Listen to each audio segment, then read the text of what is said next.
السلام علیکم ورحمۃ اللہ وبرکاتہ۔ اعوذ باللہ من الشیطان الرجیم، بسم اللہ الرحمن الرحیم۔ اللہم وفقنا لما تحب وترضى واجعل عاقبۃ امورنا خیرا ولا تکلنا الی انفسنا طرفۃ عین ابدا۔ قال رسول اللہ صلی اللہ علیہ وآلہ وسلم الجنۃ تحت اقدام الامہات، کہ رسول گرامی صلی اللہ علیہ وآلہ وسلم کا فرمانا ہے کہ جنت ماں کے قدموں تلے ہے۔ کیونکہ آج یہاں پہ مجھے موقع دیا گیا کہ ایک خوبصورت تقریب ہے، اچھا بھی لگا کہ یہاں پہ اتنی اچھے انداز میں یہ تقریب منعقد کی گئی ہے۔ جو مائیں شرکت کر رہی ہیں ان کے ہم بھی شکر گزار ہیں کہ انہوں نے اپنے قیمتی اوقات میں سے وقت نکالا مصروف زندگی سے اور انہوں نے شرکت کی۔ گو کہ یہاں پہ زیادہ ماؤں کو ہونا چاہیے، کیونکہ سکول کے اندر اتنی تعداد کم نہیں ہوگی جتنی ماؤں کی شرکت ہے۔ سکول میں تعداد الحمدللہ زیادہ ہے اور ماؤں کی شرکت بہت کم ہے، اور امید کرتے ہیں کہ اگلی دفعہ جب اس طرح کا سیمینار رکھا جائے یا کچھ بھی تو زیادہ مائیں شرکت کریں۔ بہت خوبصورت ٹاپک ہے کہ اور آج کی ضرورت بھی ہے کہ خاندان کے اندر یا معاشرے کے اندر ایک خاتون کا کردار کیا ہے۔ خاتون کو ایک مرکزی کردار حاصل ہے۔ قرآن مجید نے انبیاء کو اتارا کس لیے؟ تربیت کے لیے۔ انسان کو انسان بنا کر نہیں بھیجا اللہ نے۔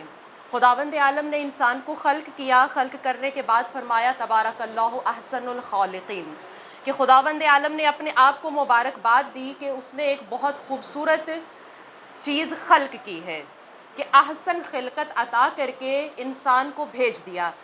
خلق کرنے کے بعد پھر ساتھ میں فرمایا کہ آپ کو میں نے اب بھیجا کہاں پہ ہے؟ وَرَدَدْنَاهُ أَسْفَلُ السَّافِلِينَ، ہم نے آپ کو پلٹا دیا۔ یہ احسن خلقت بنانے کے بعد پلٹایا کہاں پہ ہے؟ اسفل السافلین میں، سب سے گہرے گڑھے میں پلٹا دیا، ایک گہری کھائی میں رکھ دیا انسان کو۔ انسان نے اب کرنا کیا ہے؟ وہ وظیفہ مقرر کیا کہ آپ یہاں سے اس گہری کھائی سے اٹھو اور اعلیٰ علیین تک آ جاؤ، بلندی تک آ جاؤ۔ آپ کا وظیفہ خداوند عالم نے مقرر کیا کہ آپ نے خلیفہ بننا ہے، خلیفہ خدا۔ آپ کی ذمہ داری خلیفہ خدا بننا ہے۔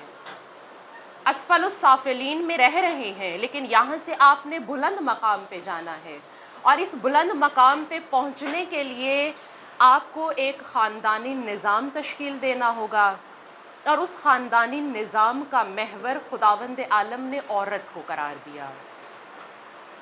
مرد کبھی بھی خاندان تشکیل نہیں دے سکتا۔ خاندان کس کی وجہ سے بنے گا؟ عورت کی وجہ سے۔ کہتے ہیں نا ایک عام محاورہ معاشرے کے اندر رائج ہے کہ خاتون جب تک ماں زندہ ہوتی ہے بچے سارے جم ہوتے ہیں، اور جو ہی ماں اس دنیا سے چلی جائے بچے بکھر جاتے ہیں، خاندان بکھر جاتا ہے۔ اگر والد فوت ہو جائے کسی فیملی میں، ماں بچوں کو سمیٹ کے رکھتی ہے، ان کو بکھرنے نہیں دیتی، وہ جمع رہتے ہیں۔ لیکن اگر ماں فوت ہو جائے تو بچے حتماً بکھر جاتے ہیں۔ کیوں بکھر جاتے ہیں؟ اس لیے کہ خداوند عالم نے مرکز جو قرار دیا خاندان کا وہ خاتون کو قرار دیا۔ جب تک یہ خاتون موجود ہے، یہ مرکز قائم ہے، سارا کچھ جم رہے گا، اور اگر یہ مرکز ٹوٹ گیا تو خاتون نہ رہی، خاندان بکھر جائے گا۔ اور خاتون کی اب ذمہ داری کیا ہے کہ اگر وہ مرکز ہے اس خاندان کے اندر، اس خاندانی نظام کے اندر خداوند عالم اسے مرکز کی حیثیت دے رہا ہے، تو اس کی ذمہ داری بھی بہت زیادہ ہے۔ اور وہ ذمہ داری کیا ہے خاتون کی؟ اپنی اولاد کی تربیت کرنا۔ اولاد کی تربیت کے لیے انسانوں میں سے خاتون کا انتخاب کیا گیا۔ کیوں؟ اس لیے کہ خاتون کے اندر خدا کی صفات زیادہ موجود ہیں۔ مرد کے اندر اتنا حوصلہ نہیں ہے کہ وہ بچے کو برداشت کر سکے۔ آپ خود ساری الحمدللہ مائیں ہیں، آپ کو تجربہ ہوگا کہ بچہ اگر چھوٹا ہے، رات میں وہ ہلکا سا روتا ہے، ماں گہری نیند سے اٹھ جاتی ہے، باپ کو پتہ ہی نہیں ہوتا کہ بچہ رویا ہے۔ صبح اٹھ کے کہے گا کہ ہاں آج رات تو ہمارا بچہ نہیں رویا، پرسکون سویا ہے۔ ماں بتائے گی کہ ساری رات میں جاگتی رہی ہوں۔ اور اگر بالفرض بچہ کسی مشکل میں ہے اور وہ زیادہ بلبلا کے روتا ہے، زیادہ اونچی آواز میں چیختا ہے، اس صورت میں باپ کی آنکھ کھل جائے گی زیادہ سے زیادہ 5 منٹ کے بعد وہ ماں سے کہے گا بچہ لے کے باہر چلے جاؤ یا پھر میں باہر جا رہا ہوں۔ ماں پوری رات جاگ کے بچہ سنبھالے گی، لیکن مرد کے اندر اتنا حوصلہ نہیں ہے۔ کیوں؟ اس لیے کہ خداوند عالم نے یہ فطرتاً خاتون کے اندر ڈال دیا ہے کہ وہ بچے کی پرورش کرے گی، وہ بچے کو تحمل کرے گی۔ اگر اس کے اندر یہ حلم نہ ہوتا، اگر اس کے اندر یہ برداشت نہ ہوتی، تو ماں بھی بچے کو رونے پہ اٹھا کے باہر رکھ دیتی اور خود آرام سے سو جاتی۔ اس صورت میں وہ بچے کی کبھی تربیت نہ کر پاتی۔ بچے کی تربیت کے لیے ضروری تھا کہ ماں کے اندر یہ برداشت موجود ہو، اور خداوند عالم نے فطرتاً یہ برداشت اس کے اندر رکھ دی۔ اب اسی کو لے کے خاتون آگے آتی ہے اور آ کے تربیت کرتی ہے اپنے بچوں کی، خصوصاً بچیوں کی تربیت۔ خوب لڑکوں کی تربیت بھی بہت اہم ہے، لیکن معاشرہ جس رخ پہ چل رہا ہے وہاں پہ زیادہ اہم ہو جاتا ہے کہ آپ نے اپنی بچی کو بچانا کیسے ہے۔ بچے کی تربیت کرو کہ وہ دوسرے بچیوں کے اوپر نظر نہ رکھے، لیکن اپنی بچی کو محفوظ کرنے کے لیے طریقے بھی بتاؤ کہ دوسرا اگر آپ پہ نظر کر رہا ہے آپ نے خود بچنا کیسے ہے۔ اور بچیوں کے اندر فطرتاً یہ چیز ہے کہ وہ ماں کا کردار ادا کرتی ہیں۔ بچیاں چھوٹی ہوتی ہیں وہ گڑیا سے کھیلتی ہیں، ہم نے انہیں مجبور نہیں کیا کہ گڑیا سے کھیلو، فطرتاً کھیلتی ہیں، اور وہی کچھ کریں گی جو ماں ان کے ساتھ کرتی ہے۔ مثلاً اگر میں نے جو الفاظ ادا کیے ہیں میری بچی میری نقل کرتے ہوئے سیم وہی الفاظ اپنی گڑیا سے کہے گی۔ میں نے اگر سخت الفاظ استعمال کیے ہیں وہ اپنے بچے کو، اپنی گڑیا کو بچے کے طور پہ ٹریٹ کرے گی اور اس کو وہی سخت الفاظ استعمال کرے گی۔ اگر میں نے نرم لہجے میں اپنی بچی کو سمجھایا ہے وہ اپنی گڑیا کے ساتھ ویسے ہی نرم لہجہ اختیار کرے گی اور نرمی سے اس کو سمجھائے گی۔ یعنی ماں کی گود پہلی درسگاہ ہے۔ ماں کی گود میں بچہ سیکھتا ہے کہ مجھے کرنا کیا ہے۔ اب یہ مجھ پہ ڈیپینڈ کرتا ہے کہ میں اپنی بیٹی کی تربیت کیسے کر رہی ہوں۔ میں اگر اسے کہوں کہ آپ نے یہ کام کرنا ہے یہ نہیں کرنا، بچی نہیں سیکھے گی۔ بچی کیسے سیکھے گی؟ آپ اس کو بجائے یہ بتانے کے کہ یہ نہیں کرو یہ کرو، آپ اس کے سامنے وہ کردار ادا کریں۔ خب انبیاء کی روش یہی رہی ہے کہ انبیاء نے جو کام سکھانا ہے لوگوں کو وہ کام خود انجام دیتے ہیں۔ کہ ایک دفعہ رسول اکرم صلی اللہ علیہ وآلہ وسلم کے پاس ایک خاتون اپنے بیٹے کو لے کر آئی اور آ کے کہا کہ یہ کھجور بہت زیادہ کھاتا ہے اور جس کی وجہ سے یہ بیمار ہو جاتا ہے، طبیب نے منع کیا ہے، اس کی بات بھی نہیں مانی، آپ ایک دفعہ ان کو منع کر دیں۔ رسول اکرم نے فرمایا کہ آپ اس کو کل میرے پاس لے آئیے گا۔ وہ خاتون چپ کر کے اپنا بچہ لے کے واپس چلی گئی۔ اگلے دن آئی تو صرف رسول پاک نے کیا کہا کہ آپ نے بیٹا آئندہ کھجور نہیں کھانی۔ ماں بہت حیران ہوئی کہ یا رسول اللہ آپ نے صرف یہی بات کہنی تھی تو کل کہہ دیتے، آج کیوں کہی؟ رسول پاک فرماتے ہیں نہیں، میں نے کل خود جس وقت آپ اس بچے کو لے کر آئی تھی میں نے خود کھجور کھائی ہوئی تھی۔ کھجور کھا کے میں ایک بچے کو کیسے منع کرتا کہ آپ کھجور نہیں کھاؤ؟ اس بات کا اثر نہیں ہونا تھا۔ آج میں نے اس لیے بلایا کہ کل اس وقت سے لے کے آج تک میں نے کھجور نہیں کھائی۔ آج میں نے بلایا ہے کہ کھجور میں نے نہیں کھائی ہوئی، اب جب میں بات کروں گا میری بات کا اس بچے پہ اثر ہوگا۔ یہ کردار ہمیں انبیاء دے رہے ہیں کہ آپ نے اپنے بچوں کی تربیت اس پیٹرن پہ کرنی ہے۔ میں خود حجاب نہیں کرتی، اپنی بچی کو کہتی ہوں حجاب کرو، وہ نہیں مانے گی۔ اگر میں خود حجاب کرتی ہوں میں اپنی بچی کو نہیں کہوں گی کہ تم حجاب کرو، وہ مجھے دیکھ کے خود انسسٹ کرے گی کہ ماما مجھے بھی چادر اوڑھنی ہے، مجھے بھی مکنا اوڑھنا ہے، مجھے بھی سکارف اوڑھنا ہے، وہ خود مجھ سے لے کے اوڑھے گی۔ اگر میں اس کو نہیں دیتی وہ میرا بڑا دوپٹہ اٹھا کے اوڑھ لے گی۔ یہ تربیت کا ایک پہلو ہے، تربیت ہم نے کرنی ہے۔ ماں کی گود پہلی درسگاہ ہے، گود میں بچہ سیکھ رہا ہے اور وہ سیکھے گا کیسے؟ آپ کے کردار سے سیکھے گا، آپ کے بولنے سے نہیں سیکھے گا۔ بہت خوبصورت انداز میں مجھ سے پہلے میڈم سمن آپ لوگوں سے گفتگو کر رہی تھیں اور وہ بتا رہی تھیں کہ کس طرح سے سٹیپ وائز تقسیم کیے گئے ہیں سال، کہ پہلے 7 سال میں آپ نے بچے کو بادشاہ بنا کے رکھنا ہے، اس کا غلام رہنا ہے، لیکن اب اس کا یہ مطلب بھی نہیں ہے کہ آپ بچے کو اصلاً آزاد چھوڑ دیں، وہ جتنی بدتمیزی کرے اس کی مرضی ہے۔ کہ وہ چیزیں توڑ رہا ہے، ہم کہیں بچہ ہے بھی 7 سال تک اس کو کچھ نہیں کہنا، وہ دوسروں کو مار رہا ہے بھئی بچہ ہے 7 سال تک اسے کچھ نہیں کہنا. نا عزیز من، اس کی تربیت ہمارا فریضہ ہے، اس کی ہر جائز خواہش کو پورا کریں. لیکن اگر وہ چاہتا ہے کہ میں نے 7 والے بچے کو حتماً مارنا ہے، اس کا کھلونا بھی مجھے چاہیے، دوسرا کیوں آگے بڑھ رہا ہے، صرف مجھے ہی آگے ہونا چاہیے، باقی سب کے کھلونے میرے پاس ہوں، نہ، یہ تربیتی پہلو نہیں ہے.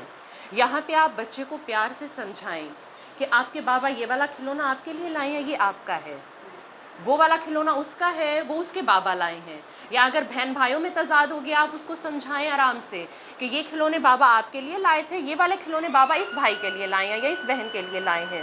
خوب، یہ جب فرق ہم اس کو اس لیول پہ سمجھائیں گے، وہ سمجھ جائے گا. لیکن جب ہم اکثر کیا کرتے ہیں، نہیں بھئی وہ چھوٹا ہے، تم سارے کھلونے اس کو دے دو.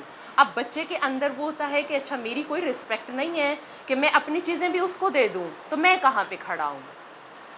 اب جب وہ سینسیبل ہوتا ہے، 7 سال کی عمر سے جب کراس کرتا ہے، اب جب ہم اسے کوئی حکم دیتے ہیں، وہ ہماری بات نہیں مانتا، وہ ٹوٹلی انکار کر دیتا ہے. کیوں انکار کر دیتا ہے؟ اس لیے کیونکہ ہم نے اس کی ہر بات پہ انکار کیا ہے. اور یہ تربیت کے اندر بہت اہم پہلو ہے، اور یہ پہلو صرف ماں ادا کر سکتی ہے. بچے باپ کی بات اتنی نہیں مانتے جتنی ماں کی بات مانتے ہیں. باپ کام پہ گیا ہے، پیچھے بچوں کو ماں نے سنبھالنا ہے. باپ صرف گھر آئے گا، وہ پوچھے گا بچوں نے کھانا کھایا، بچوں نے کام کیا، بچوں نے یہ کیا وہ کیا. ماں نے ان کو یہ سارے کام سکھانے ہیں، اور ماں وہ جیسا کردار ادا کرے گی، بچوں کی تربیت ویسی ہوگی. اور بچوں کی تربیت وہ ٹوٹلی ماں کی ذمہ داری ہے. اس لیے خداوند عالم نے کہا کہ محور جو ہے مرکز خاندان کا، وہ عورت ہے. عورت کو قرار دیا مرکز، اور عورت ہی ہے جو اب اس کو تعلقات بنانا سکھائے گی کہ آپ نے کس سے تعلق رکھنا ہے اور کس سے نہیں رکھنا. ایک ہمارے معاشرے کے اندر ایک عام ٹرینڈ ہے کہ آپ نے دیکھا ہوگا اکثر بچے اپنی خالہ کے ساتھ، ماموں کے ساتھ بہت اٹیچ ہیں، پھپھو کے ساتھ اور چچا کے ساتھ اٹیچ نہیں ہیں. کیوں؟ اس میں بھی ماں کا کردار ہے.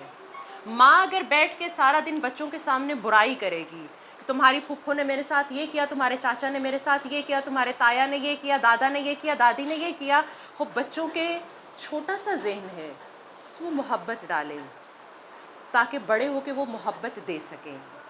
اگر ہم نے بچپن سے ان کے ذہن میں یہ نفرتیں بھر دیں، بڑے ہو کے وہ ہمیں بھی محبت دینے کے قابل نہیں ہوں گے، کیونکہ ہر بندہ وہی دیتا ہے جو اس کے پاس ہوگا. اب میرے پاس اگر پیسے ہیں، کوئی مجھ سے مانگے تو میں اس کو پیسے دے سکتی ہوں. اگر میرے پاس پیسے ہی نہ ہو، میرا پرس خالی ہو، تو میں کسی کو کیا دوں گی؟ میں انکار کر دوں گی کہ میرے پاس نہیں ہے. بالکل اسی طرح سے جب بچہ چھوٹا ہے، اس کے ذہن میں ہم نے نفرت بوئی ہے کہ فلاں رشتہ دار وہ ایسا ہے، فلاں رشتہ دار ایسا ہے، فلاں ایسا ہے. وہ بچہ بڑا ہو کے ان میں سے کسی رشتہ دار سے ملنا پسند نہیں کرے گا. اور خاندان وہ رشتہ داروں سے، قرابت داروں سے بنتا ہے. یہ کون جوڑے گا؟ خاتون کی ذمہ داری ہے. تربیت میں اہم نقطہ ہے کہ آپ خاندان تشکیل دیں. ایک ہی گھر کے اندر رہنا وہ ضروری نہیں ہے، آپ الگ الگ گھر میں رہیں، لیکن ایک خوبصورت ماحول کے ساتھ رہیں، رشتہ داروں کے ساتھ آتے جاتے رہیں تاکہ بچے اپنے رشتہ داروں سے آگاہ ہوں، اور اس کے ساتھ ان کو پھر حدود بتائیں کہ ہر کزن آپ کا بھائی نہیں ہے. اور اسی طرح سے لڑکوں کو بتائیں کہ ہر کزن لڑکی جو ہے وہ آپ کی بہن نہیں ہے. آپ کی بہنیں صرف یہ والی ہیں اور آپ کے بھائی صرف یہ ہیں. ابھی بچے چھوٹی ایج میں اتنا ان کا دماغ پختہ نہیں ہوتا. آپ جب ان کو منع کریں کہ بوائز کے ساتھ نہیں بیٹھنا، آپ نے گرلز کے ساتھ بیٹھنا ہے، اب وہ گھر کے اندر فرق کرتے ہیں. بابا کے ساتھ نہیں بیٹھنا کیونکہ وہ بوائز ہے، بھائی کے ساتھ نہیں بیٹھنا، ماما وہ تو بوائے ہے، میں نے آپ کے ساتھ بیٹھنا، آپ گرل ہیں میں بھی گرل ہوں. خوب اس ایج میں آپ پھر بچوں کو پیار سے سمجھائیں کہ نہیں، بابا کے ساتھ بیٹھنا ہے کیونکہ بابا تو ہمارے بابا ہیں اور بھیا بھی ہمارے بھیا ہیں. باقی جو ہوتے ہیں وہ ہمارے بھیا نہیں ہیں، باقی جو ہے وہ ہمارے بابا نہیں ہیں. اور جب میں چھوٹی ایج سے بچی کو یہ سمجھانا شروع کروں گی، وہ بچی کے ذہن میں یہ باتیں بچپن سے ڈالنے سے فائدہ یہ ہوگا کہ جب وہ واقعاً اس ایج کو پہنچے گی کہ جہاں پہ اس پہ پردہ واجب ہو رہا ہے، جہاں پہ اس پہ یہ سارے احکامات واجب ہو رہے ہیں، وہ وہاں پہ آ کے ان کی واقعاً رعایت کرے گی. بچوں کو ہم چھوڑ دیتے ہیں، ابھی تو بچی ہے، ابھی تو بچی ہے، کچھ بھی پہنا لو، ایسے ہی پھرنے دو بغیر حجاب کے نا عزیز من۔ سیدہ فاطمہ سلام اللہ علیہا فرماتی ہیں کہ اپنی بچیوں کو اس قدر پردے میں پروان چڑھاؤ کہ ان کو بے پردہ چہروں سے نفرت ہو جائے۔ اگر سکول باؤنڈ کر رہا ہے کہ آپ حجاب میں بھیجیں بچے، لیکن مائیں بعد میں بچوں کو، سکول میں بچہ حجاب میں آئے گی بچی، باہر جب کسی بھی فنکشن میں لے کر جائیں گی اس کو کہیں گی کوئی بات نہیں، وہ تو اسکول یونیفارم کا حصہ ہے، آپ یہاں پہ ایسے ہی آ جائیں۔ بچی اب رو رہی ہے کہ نہیں، مجھے ٹیچر نے کہا تھا اللہ ناراض ہو جاتا ہے، اللہ آپ کا دوست نہیں بنے گا، آپ شیطان کے دوست بن جاؤ گے اگر آپ نے حجاب اتارا۔ ماں کہیں گی کہ نہیں وہ بس سکول کے لیے تھا۔ یہ ماؤں کا کردار ہے۔ اب بچی پہ جب واقعاً حجاب واجب ہو گیا ہے، بچی 9 سال کی ہوئی ہے، بلوغ میں پہنچی ہے، اب ماں کہتی ہے اب حجاب اوڑھو، بچی کہتی ہے کہ نہیں یہ تو میں نہیں اوڑھتی۔ اب ماں پھر آ جاتی ہے ٹیچر کے پاس کہ یہ ہماری بات نہیں مانتی، آپ اس کو سمجھا دیں۔ وہ جو ہم نے بیج بویا تھا اس کو تو آپ نے روند ڈالا، اب ہم اس کے اوپر پودا کیسے کھڑا کریں؟ وہ انسانی بیج جو اس کے اندر بویا گیا تھا، خداوند عالم نے اسفل السافلین میں رکھا، اب اس کے اندر انسانیت کا بیج استاد اور ماں مل کے بوئیں گے۔ بچہ زیادہ وقت ماں کے ساتھ گزارتا ہے، ماں اس کے اندر یہ انسانیت کا بیج بوئے گی، استاد اس کو پروان چڑھائے گا۔ اب ایسا نہ ہو کہ وہ چھوٹا پودا بنے تو ماں اس کو روند ڈالے، اور پھر جب وہ کھیت بنجر ہو جائے اب آ کے استاد سے کہے کہ دوبارہ اس میں کاشتکاری کرو، اب تو کاشتکاری نہیں ہوگی۔ اب کاشتکاری کے لیے آپ کو دوبارہ اس میں ہل چلانا پڑے گا، اور ہل چلانا یعنی ایک مشکل مرحلہ، زمین کو الٹ دیتے ہیں نا، ہل جب چلاتے ہیں تو کیا ہوتا ہے، پوری زمین الٹی کر دیتے ہیں، مٹی ٹوٹلی اٹھا کے الٹی کر دیتے ہیں۔ اب آپ نے پھر یہی کام کرنا ہوگا۔ جن کے بچے اس لیول پہ آ گئے کہ انہوں نے پچھلا اپنا سارا کچھ ضائع کر لیا تربیت کا، اب انہوں نے اپنے بچوں کی تربیت کا آغاز کرنا ہے، اب پچھلا سارا ملبہ اٹھا کے باہر پھینکیں، اب اس کا کھیت پورا الٹا کریں۔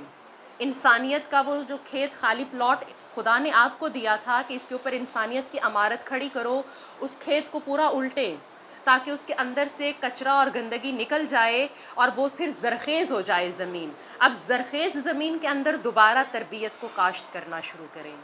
اور انبیاء نے بھی یہی کام کیا ہے کہ 3 کام کیے، یزکیہم ویعلمہم الکتاب والحکمہ۔ پہلے انبیاء نے آ کے تزکیہ کیا، تزکیہ یعنی پرانی روایات نکال کے باہر کی، انسانیت کے کھیت کو اندر ہل چلایا، ان کے اندر جو سختی آ گئی تھی اس سختی کو ختم کیا، زمین کو زرخیز کر کے اب تربیت اندر ڈالی اور حکمت ڈالی۔ اس کے بعد انسان مقام انسانیت پہ جا پہنچا، اور مقام انسانیت یعنی خلیفۃ اللہ، اللہ کا خلیفہ بن گیا۔ آج ہماری ذمہ داری یہی ہے کہ ہم نے سب سے پہلے اپنے بچوں کا تزکیہ کرنا ہے۔ بچے ہیں ان کا تزکیہ کرنا بہت آسان ہے، آپ آرام سے بچے کو سمجھائیں گے، بچہ جلدی بات مان جاتا ہے، بجائے اس کے کہ میری عمر کے کسی انسان کو آپ تربیت کرنے بیٹھیں، میرے اب پختہ ارادے ہو گئے ہیں، مجھے تبدیل کرنا مشکل ہے، بنسبت بچوں کے بچے آرام سے بدل جائیں گے۔ آپ بچوں کا تزکیہ کریں، اگر ان کے اندر کچھ بری صفات آ گئی ہیں ان کو نکالیں، اور اس کے بعد اس کے اندر اچھی صفات ڈالنا شروع کریں، اور اچھی صفات ٹھونسے نہیں، فطرتاً انسان کے اندر اچھی صفات موجود ہیں، آپ ان صفات کو صرف اندر سے باہر نکالیں۔ کیسے نکالیں گے؟ وہ اچھی صفات ساری اپنے کردار سے ظاہر کریں، اور جب آپ اپنے کردار سے وہ ظاہر کریں گے وہ اچھی صفات خود بخود آپ کے بچوں کے اندر پنپنا شروع ہوں گی اور نکھر کے باہر آ جائیں گی۔ کہ آخر میں خداوند عالم سے دعا گو ہیں کہ خدا مجھ سمیت تمام ماؤں کو اچھی تربیت کرنے کی توفیق عنایت فرمائے، تاکہ ہم معاشرے کے اندر ایک خوبصورت کردار کی ماں دے سکیں، کیونکہ آج کی بچیاں کل کی مائیں ہیں۔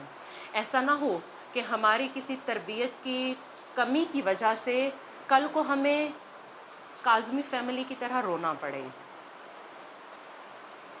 خدا نہ کرے کہ کسی کے ساتھ اس طرح کا واقعہ رونما ہو، خصوصاً جس طرح سے میڈم نے متوجہ کیا کہ آج کل بچوں کو ہم موبائل دے دیتے ہیں، نگرانی رکھیں۔ اول تو موبائل بچوں کے ہاتھ میں نہ دیں، بچوں نے کارٹونز دیکھنے یا کچھ بھی LCD پہ لگائیں، ٹی وی پہ لگائیں، بچوں کے ہاتھ میں موبائل نہ دیں۔ موبائل دے رہے ہیں نیٹ ختم کر کے دیں، جب آپ نیٹ اس کے ہاتھ میں دے دیتے ہیں یعنی آپ نے اس کو ایک گندگی کے دلدل میں خود جھونکا ہے، وہ کہاں سے کہاں چلا جائے کچھ معلوم نہیں ہے۔ یہ نہ کریں تاکہ بعد میں ہمیں پچھتانا نہ پڑے، کہ انشاءاللہ خداوند عالم ہمیں توفیق دے کہ ہم ایک اچھی تربیت کر سکیں اور ایک اعلیٰ کردار کے بچے اس معاشرے کو دے سکیں، تاکہ معاشرہ خوبصورتی سے ترقی کی راہ پہ گامزن ہو کے ایک پرامن معاشرہ کہلا سکے۔ والسلام علیکم ورحمۃ اللہ وبرکاتہ۔